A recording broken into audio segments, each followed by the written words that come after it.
Assalamualaikum warahmatullahi wabarakatuh. Izin Ustadz untuk menjelaskan materi pertemuan kita hari ini. Jadi hari ini kita belajar tentang ad-dhamir atau domir. Domir itu kata ganti orang atau nama. Domir itu terbagi menjadi tiga. Yang pertama itu domir mukhatab, yaitu orang yang berbicara. Kemudian domir qaib, yaitu orang yang tidak ada. Kemudian domir mutakalim, yaitu orang yang berbicara. Dhamir mukhatab itu terbagi menjadi 5. Yang pertama itu anta. Anta itu ditujukan untuk mewakili satu laki-laki atau mufrad muzakkar. Kemudian yang kedua itu anti. Anti itu ditujukan untuk satu orang perempuan atau mufrad muannas.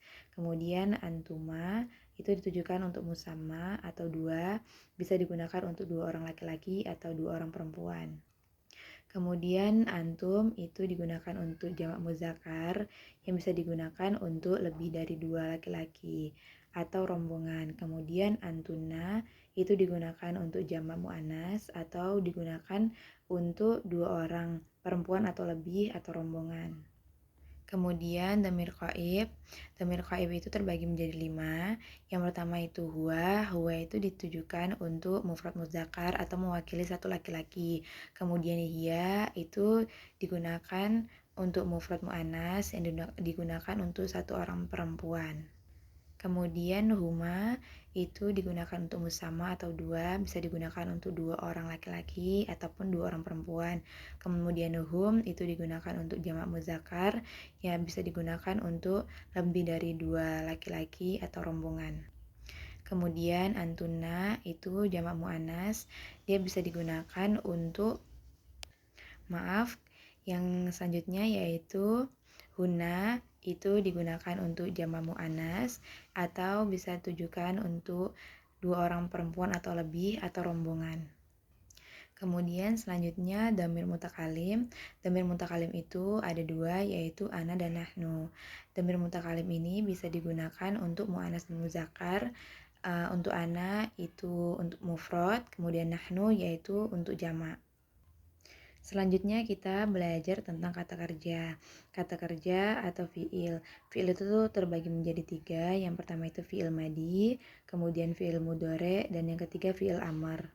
Fiil madi itu fiil yang sudah dilakukan atau kata kerja yang sudah dilakukan.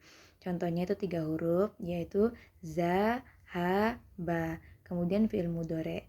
Fiil mudhore ini fiil yang akan dilakukan atau kata kerja yang akan dilakukan. Untuk muzakkar dia biasanya diawali dengan huruf ya. Contohnya ya karibu ahyun. Kemudian untuk muannas biasanya diawali dengan ta, yaitu takribu. Kemudian yang selanjutnya yaitu fiil amr. Fiil amr ini adalah kata perintah. Contohnya pergi, keluar. Kemudian untuk muzakkar dia tidak ada yang berubah. Untuk muannas dia ditambah huruf ya. Contohnya yashabi. Kemudian selanjutnya kita belajar tentang jam dan waktu. Nah, waktu itu ada 4. Yang pertama itu pagi dengan bahasa Arab sobahun. Kemudian siang yaitu naharon. Kemudian sore yaitu masa'a. Kemudian malam yaitu lailan. Kemudian jam, ketika kita menyebutkan jam itu berbeda dari biasanya kita menyebutkan angka. Ketika menyebutkan jam itu ditambahi dengan alif dan lam. Contohnya ketika kita menyebutkan jam 1 yaitu as-sa'atu al-wahidatun. Kemudian jam 2 yaitu as-sa'atun as-saniyatun. Kemudian untuk jam 3 yaitu as-sa'atu saniyatun. Dan untuk menyebutkan menit, jika contohnya 5 menit yaitu khamsu da'iqa'iq. Kemudian ketika contohnya 10 menit yaitu asyru daqa'iq. Baik, sekian dari penjelasan saya. Kurang lebihnya saya mohon maaf. Wassalamualaikum warahmatullahi wabarakatuh.